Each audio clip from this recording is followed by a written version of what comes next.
आदत से मजबूर। कुणाल, अपने कपड़े उठा तो लिया कर, जमीन पर ही पड़े रहेंगे क्या ऐसे ही?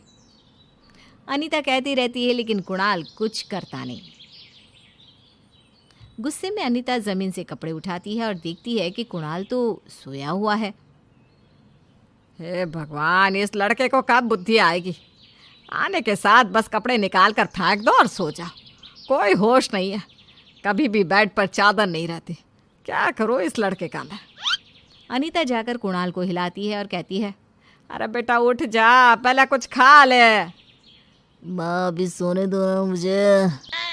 कुणाल टस से मस्त नहीं होता और अनीता अपने माथे पर हाथ धर उसके कमरे से चली जाती है। अनीता को ऐसा देखकर विनय कहता है, क्या हो गया जो इस तरह बैठी हो? वो आपका लाडला है ना, उसका बचपना ख़त्म ही नहीं हो रहा। कभी भी उसके बिस्तर पर चादर नहीं होती, हमेशा ज़मीन पर फेंकी रहती है। अब मेरी भी उम्र हो गई है, मुझसे भी काम नहीं होते। पूरे घर में इसके कपड़े फेंके रहते हैं, एक कपड़ा यहाँ से उठाओ, एक कपड़ा वहाँ से उठाओ। अरे थक गई हूँ मैं।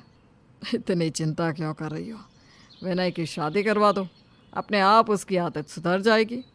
बीवी के आते ही अच्छे अच्छे सुधार आ जाते हैं तो तुम्हारा बेटा भी सुधर जाएगा। हाँ, आप सही कह रहे हैं, उसकी शादी करवा देती हूँ, फिर उसकी पत्नी समझाए। अनीता जोर शोर से विनय के लिए लड़की देखने लगती है। दिन बीतने लगते हैं और शिल्पा अनीता को पसंद आ जाती है। वो कुणाल और अनीता की शादी करवा देती है। शादी के बाद अनीता शिल्पा से कहती है, अब मेरे बेटे की जिम्मेदारी तुम्हारी है, आज से मेरा कुणाल तुम्हारा हुआ। मम्मी जी, मैं अपनी सारी जिम्मेदारियाँ अच्छे से निभाऊंगी। शादी के अगले दिन शिल्पा नहा धोकर रसोई में चली जाती है। रसोई का काम खत्म करके जैसे ही शिल्पा अपने कमरे में जाती है तो देखती है कि उसके बिस्तर पर गीला टॉवेल रखा है, चादर जमीन पर पड़ी है, कुणाल के कपड़े चेयर पर रखे हैं।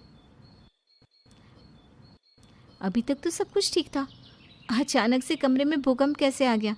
पूरा कमरा छिटा हुआ है। वो कमरा साफ करने लग जाती है और इधर कुणाल की आवाज़ आती है, माँ मेरे कपड़े नहीं मिल रहे, मुझे बाहर जाना है। अरे बेटा, अब शिल्पा आ गई है ना, फिर भी तू मुझे परेशान कर रहा है। शिल्पा दे देगी, उससे कह दे तू। क्या माँ, शिल्पा आ गई तो क्या मैं अपनी माँ से कुछ नहीं कह सकता हूँ? ऐसा नहीं है मेरे बच्चे। इतने में शिल्पा कुणाल के कपड़े निकाल कर नीचे ले जाती है और कहती है, ये लीजिए आपके कपड़े। लो लो, मैंने बहुत देखा लेकिन मुझे मिले ही नहीं। तू कभी ठीक से देखता ही कहाँ है, सब चीज़ें तुझे हाथ में चाहिए होती है। कोई नहीं, आपको जो चाहिए होगा मुझसे कह दीजिएगा। कुणाल तैयार होकर बाहर चला जाता है और इधर शिल्पा अपना बिखरा हुआ कमरा साफ करने में लग जाती है। पहले तो शुरू में शिल्पा को सब अच्छा लगता था। शिल्पा भाग भाग कर कुणाल के सारे काम करती थी। पूरे घर में जहाँ तक कुणाल के कपड़े, उसकी फाइल, उसके मोजे फेंके रहते हैं, वो सबको उठाकर अपने कमरे में रख देती है और जैसे ही कुणाल को कुछ चाहिए तो उसे दे देती है। दिन बीतने लगते हैं। अनीता भी खुश हो जाती है। अब मैं निश्चिंत हो गई हूँ, शिल्पा कुणाल को संभाल लेगी। दिन बीतने के साथ साथ शिल्पा भी कुणाल की हरकतों से उकताने लगती है। एक दिन शिल्पा को उठने में देरी हो जाती है और वो हड़बड़ाती हुई उठती है। इतनी देर तक मैं कैसे सोती रह गई? अब सीधा नहा ही लेती हूँ। शिल्पा बाथरूम में जाती है और उसका पैर बाथरूम में रखे कुणाल के चप्पल से लड़खड़ा जाता है और वो गिर जाती है। बाथरूम में चप्पल भी छोड़ देते हैं, गजब का इंसान है ये। नहा धोकर शिल्पा अपने कमरे से निकलकर बाहर आती है और देखती है कि कुणाल नाश्ता कर रहा है। उठ गई? उठ भी गई और गिर भी गई। जो चप्पल आपने बाथरूम में रखा था ना, उससे। कल से मुझे बाथरूम में चप्पल नहीं चाहिए। आज आपको आपके कपड़े कैसे मिल गए? वो मैंने दिए है बेटा। वही मैं सोचूं, अभी तक इन्होंने कुछ मांगा क्यों नहीं? मेरी माँ है ना। माँ मुझे दे दो, मैं निकलता हूँ।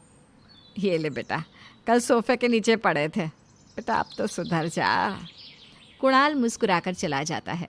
अगले दिन शिल्पा छत की सीढ़ियों से उतर रही होती है और सीढ़ियों पर ही कुणाल के मोजे पड़े थे। कुणाल भी ना हद है, मोजे सीढ़ियों पर कौन रखता है? ये कोई जगह है जहाँ देखो सामान फेंक देते हैं। शिल्पा तमकती हुई कुणाल के पास जाती है और कहती है, ये कोई मोजे फेंकने की जगह है? आप अपने मोजे इस जगह पर क्यों नहीं रखते? सीढ़ियों पर पड़े थे और फिर मैं इधर उधर खोजती रहती हूँ। शिल्पा के इतना सुनाने के बाद भी कुणाल कुछ नहीं कहता और लैपटॉप पर लगा रहता है। कुछ सुनाई नहीं दे रहा है क्या?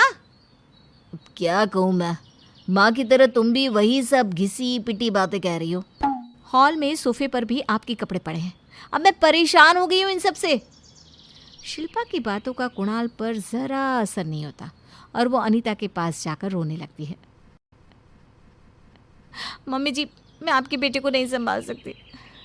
कभी कोई भी सामान अपनी जगह पर नहीं रखते। इस तरह कुणाल नहीं सुधरेगा बेटा। मुझे कुछ करना होगा जिससे उसे अकल आ जाए। कल से तो उसके कपड़े, जूते, चप्पल, मोजे कुछ भी नहीं उठाएगी, ना ही अपने कमरे को साफ करेगी।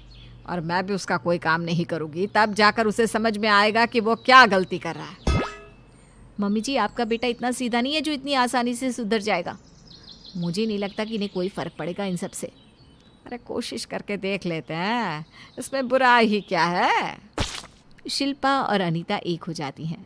शाम को रोज़ की तरह कुणाल घर आता है और अपना बैग सोफे पर फेंक देता है। अपने कपड़े बदल कर बेड पर लेट जाता है। बहुत थक गया हूँ, आज घर का खाना खाने का मन ही नहीं कर रहा। पिज़्ज़ा ऑर्डर कर देता हूँ। कुणाल पिज़्ज़ा ऑर्डर कर लेता है। थोड़ी देर में डिलीवरी बॉय पिज़्ज़ा लेकर आता है। शिल्पा गेट खोलो, पिज़्ज़ा बॉय आ गया होगा। शिल्पा कोई जवाब नहीं देती। क्या हुआ शिल्पा, कुछ बोल क्यों नहीं रही हो? माँ, डिलीवरी बॉय गेट पर खड़ा है, गेट खोलो। अनीता भी कुछ जवाब नहीं देती। दोनों सास बहू एक कमरे में बैठी रहती है और एक दूसरे से कहती है, अब आएगा मज़ा। अब अपना काम खुद करेगा तब इसे समझ में आएगा कि हमें कितना दौड़ाता है ये लड़का। उधर कुणाल कहता है, क्या हुआ, आज कोई सुन नहीं रहा है? शिट यार, अब मुझे ही जाना होगा। कुणाल पिज़्ज़ा लेकर अपने कमरे में चला जाता है और खाकर पिज़्ज़ा का बॉक्स अपने बेड पर ही रखकर वहीं सो जाता है। रात को जब शिल्पा अपने कमरे में सोने जाती है तो पिज़्ज़ा का डब्बा देखकर उसका दिमाग हिलने लगता है। पड़े रहने दो, मुझे क्या है, मैं भी नहीं फेंकूंगी। अगले दिन कुणाल उठता है और नहा धोकर अपना टॉवेल बेड पर ही फेंक देता है। कुणाल का बिस्तर किसी खचड़े से कम नहीं लगता। आज लेट हो गया ऑफिस के लिए और मेरे मोजे भी नहीं मिल रहे। माँ, शिल्पा, मेरे मोजे नहीं दिख रहे हैं। अब पता नहीं बेटा, मेरी तो तबीयत ही ठीक नहीं है। छोड़ो, मैं बाजार से नया ले लूँगा। अनीता और शिल्पा भी इसी तरह गंदे में रहने लगती है और एक हफ्ता बीत जाता है। मम्मी जी, एक हफ्ते से मेरे बेड पर पिज़्ज़ा का डब्बा पड़ा है। कुणाल रोज़ आराम से उसी में सो जाते हैं। वो कभी नहीं सुधरने वाले, लेकिन हम दोनों को गंदे में रहने की आदत हो गई है।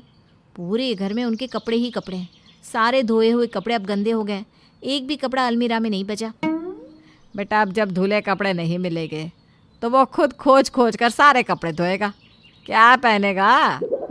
रात को अनीता देखती है कि कुणाल बहुत सारे कपड़े खरीद कर ले आया है। बेटा, ये सब क्या है? तेरे पास तो इतने सारे कपड़े हैं। बस सारे कपड़े गंदे हो गए और मिल भी नहीं रहे कि कहाँ पड़े हैं। रहने दो ना, कौन ही अब खोजेगा। मुझे तो बहुत खुशी है कि तुम और शिल्पा भी मेरी तरह बन गए हो।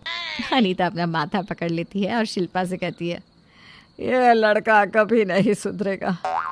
कुछ लोग आदत से मजबूर होते हैं, अब हमें इसके लिए अपनी आदत नहीं छोड़नी चाहिए। वही ना मम्मी जी, पूरा घर कचड़ी के ढेर से कम नहीं दिख रहा। शिल्पा और अनीता पूरा घर साफ करने में लग जाती हैं। कुणाल के एक एक कपड़े खोज खोज कर उसे धोकर वापस उसकी अलमीरा में लगा देती हैं और पूरे घर को वापस चमका देती हैं। अब पूरी जिंदगी इसी तरह हम दोनों को इनके काम करने पड़ेंगे मम्मी जी।